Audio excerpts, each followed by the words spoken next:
Assalamualaikum warahmatullahi wabarakatuh. Perkenalkan, nama saya Vita Virginia. Di sini saya dari D3 Prodi Kebidanan Unsika akan menjelaskan tentang remaja. Sebelumnya, kalian boleh manggil saya Vita. Di sini saya akan menjelaskan tentang remaja. Apa sih itu remaja? Remaja adalah peralihan dari anak-anak ke dewasa atau disebut juga masa pubertas. Menurut WHO sendiri, masa remaja rentan usia 10-19 tahun, Kementerian Kesehatan dari 10 sampai 18 tahun. Menurut para ahli, MAUS 2000 dan StarTalk 2003, batasannya diberikan pada 12 tahun sampai 21 tahun dan 12 tahun sampai 23 tahun. Pertumbuhan remaja pada wanita dan laki-laki tidak jauh berbeda. Pada wanita bertumbuhnya payudara, menstruasi, jerawat, dan pertambahannya munculnya rasa ingin mempunyai pasangan dan pinggul membesar dan lain-lain. Pada laki-laki munculnya jakun, mimpi basah, tumbuhnya kumis atau bulu kaki, terjadinya perubahan suara, reproduksi keringat meningkat, tinggi badan bertambah, dan lain-lain. Remaja dibagi menjadi 3. Adapun remaja awal yaitu dini dari umur 11 sampai 13 tahun, remaja pertengahan dari umur 14 sampai 16 tahun, dan remaja lanjut dari umur 17 sampai 20 tahun. Ciri khasnya yaitu remaja dini Bebas dekat dengan temannya sebayanya. Terus remaja pertengahan ciri khasnya itu mencari identitas, dan remaja lanjut itu ciri khasnya itu mampu berpikir abstrak dan lebih selektif dan mencari temannya. Adapun permasalahan remaja, yaitu di mana perilaku terhadap sekitar, masalah kesehatan reproduksi, pergaulan bebas, fisik dan psikis, pengambilan keputusan. Contohnya dari pergaulan bebas sendiri, yang dimana remaja akan salah dalam menggunakan obat-obatan terlarang, seks bebas, dan kekerasan lainnya. Dan bisa juga remaja Rasis kepada seseorang, dan seseorang yang dibully pun akan mempunyai kejiwaan dan mental yang terganggu, dan pengambil keputusan secara tanpa berpikir panjang untuk kedepannya, dan tidak menanyakan pendapat orang tua atau teman sekitarnya. Disitulah letak permasalahannya yang akan ditanggung hingga mereka ke depannya, hingga punya anak ataupun cucu. Ini biasanya dapat terjadi pada masalah kesehatan reproduksi.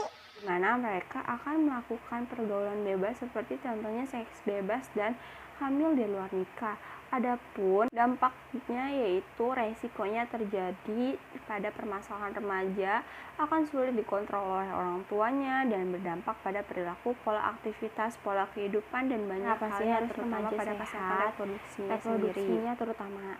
Dari pengertiannya sendiri, kesehatan reproduksi adalah keadaan sehat secara fisik, mental, sosial secara utuh, dan tidak semata-mata bebas dari penyakit atau kekacauan atau kecacatan yang berkaitan dengan sistem fungsi proses reproduksi pada laki-laki maupun perempuan. Ini menurut UU RI nomor 36, dan menurut WHO sendiri, keadaan fisik dan mental sosial yang lengkap dan tidak hanya adanya penyakit atau kelemahan dalam semua hal yang berkaitan dengan sistem reproduksi dan fungsinya serta prosesnya.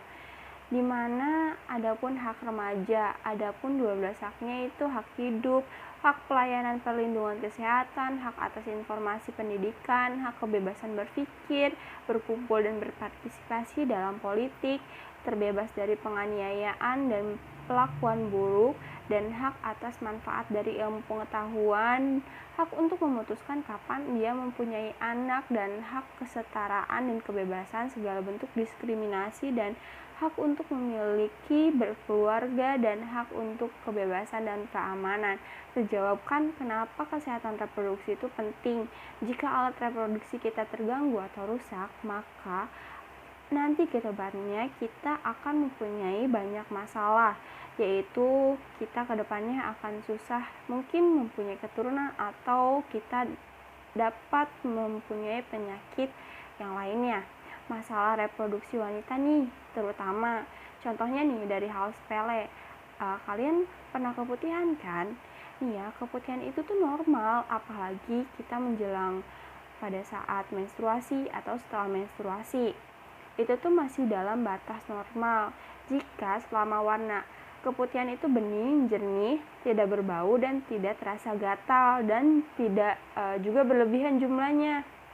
Pengertian keputihan sendiri itu adalah Keputihan adalah suatu masalah kesehatan reproduksi remaja, khususnya yang sering dikeluhkan oleh wanita. Sebagai wanita mengeluh masalah ini terjadi pada remaja, perlu mendapatkan perhatian khusus nih. Jika keputihan pada remaja dibiarkan akan menjadi hal yang menimbulkan penyakit yang sangat serius. Ciri-ciri keputihan yang normal itu teksturnya lengket dan elastis, bisa terlihat tipis atau tebal.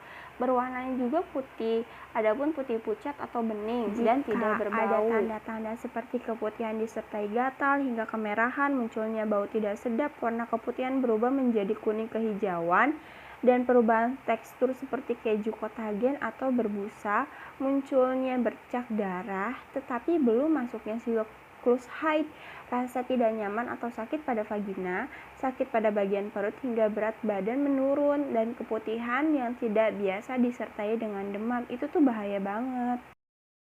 Karena itu tanda-tanda keputihan yang tidak normal dan bisa menyebabkan penyakit yang sangat remaja itu. Membersihkan dan mencegahnya itu gampang kok. Caranya membersihkan vagina dengan cara membasuh bagian antara dua bibir vagina secara hati-hati dan perlahan. Cara membasuhnya juga itu dari arah depan ke belakang. Hindari penggunaan pengharum dan sabun atau antiseptik dan secara terus-menerus, karena dapat merusak keseimbangan flora normal pada vagina. Dan gantilah pakaian dalam 2-3 kali sehari, menggunakan celana dalam dan yang bersih serta lembut bahannya, dan mencuci tangan sebelum menyentuhnya. Dan mengeringkan vagina itu cukup dengan tisu kering. Dan kita juga harus mencukurnya, maaf ya, rambutnya itu dicukur 7 hari sekali dan maksimal 40 hari sekali untuk mengurangi kelembapannya di dalamnya. Dan kita juga harus memakai pembalut yang berbahan lembut.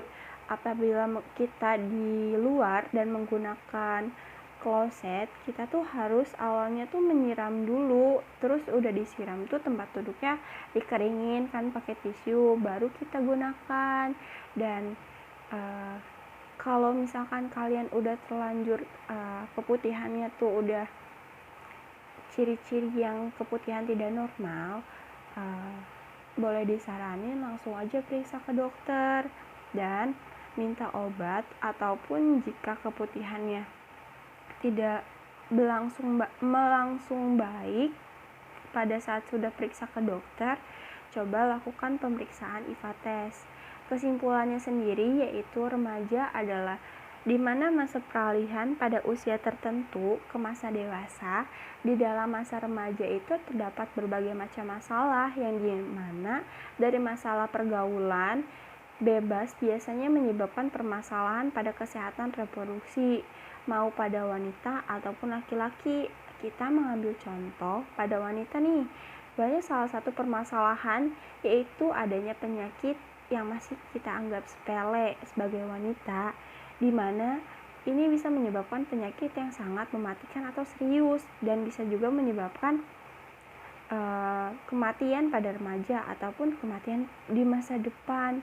Keputihan sendiri disebabkan oleh bakteri E. coli, yang dimana remaja wanita salah cara untuk membersihkan area sensitifnya, yang bisa juga disebabkan oleh pola aktivitas dan pola makanan yang sembarang, dan menyebabkan bisa terjadi juga karena kita terjerumus pada pergaulan bebas atau kita bisa melakukan seks bebas. Dan jika penyakit ini tidak ditangani segera dan dibiarkan, maka akan menyebabkan penyakit kanker serviks. Serem banget kan?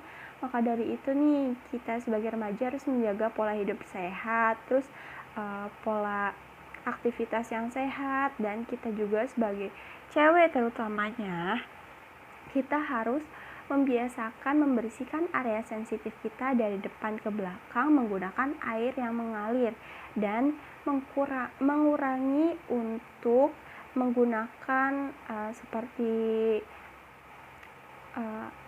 sabun untuk sabun untuk membersihkan area sensitif kita. Jadi di sini kita harus sering-sering rajin olahraga, makan makanan yang sehat, dan hindari pergaulan bebas. Dan kita pun harus sering-sering mengecek apakah warna keputihan pada kita itu normal atau tidak. Jika tidak, cepatlah pergi ke tempat kesehatan terdekat, atau kita juga bisa konsultasi melalui di sini kan banyak juga kan ya, udah era modern, bisa lewat Google, atau ada juga Halodoc. Jadi bisa ataupun berkonsultasi kepada tenaga kesehatan sekitarnya seperti bidan dan lain-lain. Sekian dari penjelasan saya. Mohon maaf bila ada kekurangan kata ataupun salah kata, dan pengertian saya bisa diterima. Wassalamualaikum warahmatullahi wabarakatuh. Dadah.